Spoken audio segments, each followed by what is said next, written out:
শাকিব খানের নতুন সিনেমার ঘোষণা আসতেই ভক্তদের উচ্ছ্বাস তুঙ্গে। নিঃস্ব নামে আসছে তার পরবর্তী ছবি।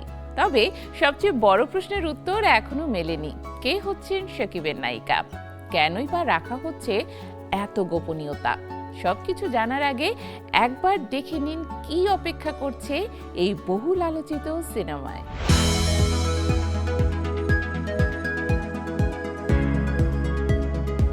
কেউ ভাবেননি একটি ছবির সাফল্য এত দ্রুত নতুন আরেকটি বড় ঘোষণার পথ খুলে দেবে।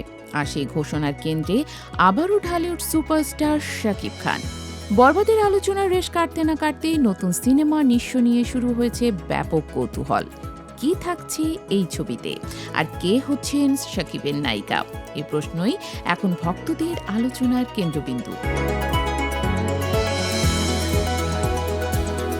বরবাদের পরিচালক মেহেদী হাসান হৃদয়ের সঙ্গে আবারও জুটি পাচ্ছেন শাকিব খান।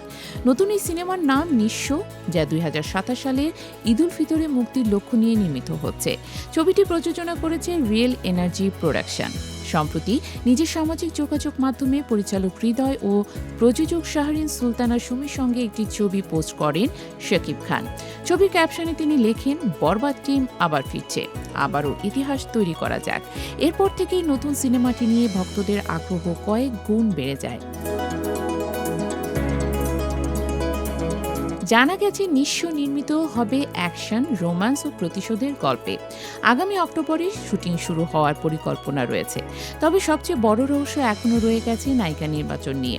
শাকিব খানের বিপরীতে কে অভিনয় করবেন, যে বিষয়ে নির্মাতারা এখনও কোনো আনুষ্ঠানিক ঘোষণা দেননি।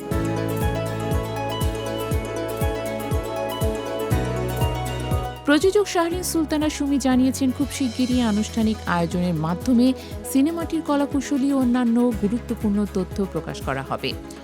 2025 সালে রোজার ঈদে মুক্তি পাওয়া বরবাদ সিনেমায় শাকিব খানের সঙ্গে অভিনয় করেছিলেন ওপার বাংলার অভিনেত্রী ইধিকা পাল। নির্মাতাদের দাবি অনুযায়ী ছবিটি বক্স অফিসে 75 কোটিরও বেশি টাকার ব্যবসা করে আলোচনার কেন্দ্রবিন্দুতে উঠে আসে। সে সাফল্যের ধারাবাহিকতায় এবার বহন করতে যাচ্ছে নিঃস্ব। এদিকে শাকিব খান অভিনীত সর্বশেষ সিনেমা রকস্টার ঈদুল আজহায় প্রেক্ষাগৃহে মুক্তির পর 22 জুলাই রাত 12টা থেকে ওটিটি প্ল্যাটফর্ম চরকিতেও মুক্তি পেয়েছে।